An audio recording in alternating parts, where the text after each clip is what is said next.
Okay, the last thing is that we want to talk about your group responsibility. You need to be watching out for other people, they need to be watching out for you, and you need to be working together. A big part of being successful is having good cooperation and collaboration skills. This is one of my all-time favorite quotes from Aldo Leopold, who's the father of wildlife conservation. He said, "A thing is right when it tends to preserve the integrity, stability, and beauty of the biotic community. It is wrong when it tends otherwise." If you keep that in mind, you will leave the place better than you found it. Communal responsibility is about creating a learning environment that breeds success in each learner. At its best, being the member of a team proves true the adage, many hands make light work. And I want to point out that many hands make us get out of lab on time. When you help out, it's much more likely that we can get things done in the allotted time that we need to get them done. At its worst, not recognizing your influence on others can undermine your own and others' learning and success, and I should add their safety. Make sure you're familiar with the CCCS Common Student Code of Conduct, which you can access through your D2L Resources tab.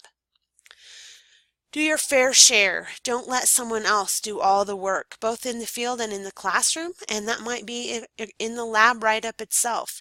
A fair share is just that, not too much and not too little.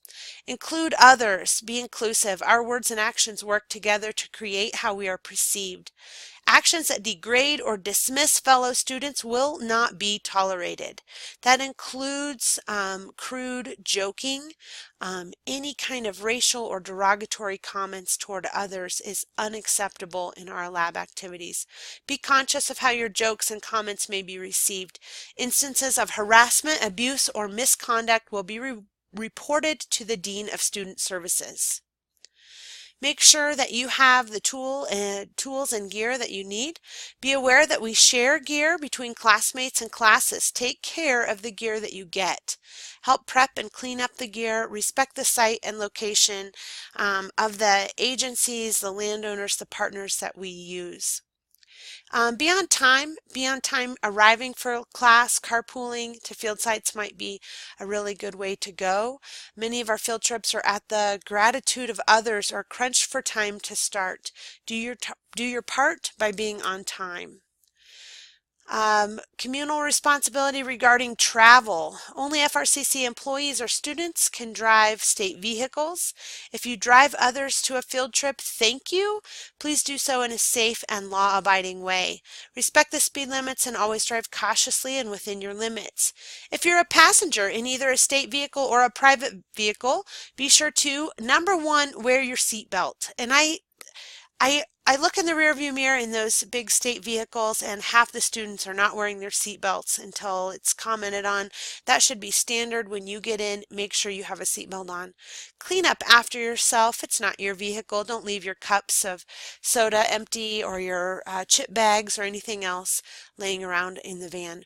Respect the rules of the driver. Don't interfere with the driver.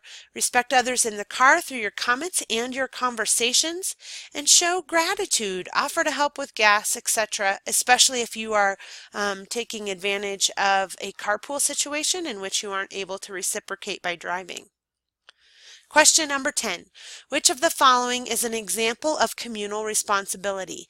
A. Edward and Lucy are collecting data on fish. They make sure to trade equipment with each other on every data point so that they both get equal experience. B. Eleanor feels great about how well she is understanding the material and is about to exclaim, quote, "This is so incredibly easy," when she notices that Margaret is struggling with the material.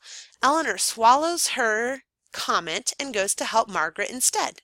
C. John buckles up as soon as he's in the car for a field trip and thanks the driver when he gets out. D. Brandon notices another student is dragging equipment on the ground because they are carrying too much. Brandon cleans off the equipment and offers to carry it for them. E. Choices A, B, and C, or F, all of the above. Thank you for completing our risk management assessment. Oh, sorry, one more slide. Finally, not all risks can be eliminated. It's the nature of the job. Use these outlined principles to mitigate the risks and maximize your personal learning development. Be sure to complete any assessment write-ups or sign-off that your instructor requires, and be sure to include the NRE risk management training on your resume. All right, there is our father of wildlife conservation, Aldo Leopold, with one more quote.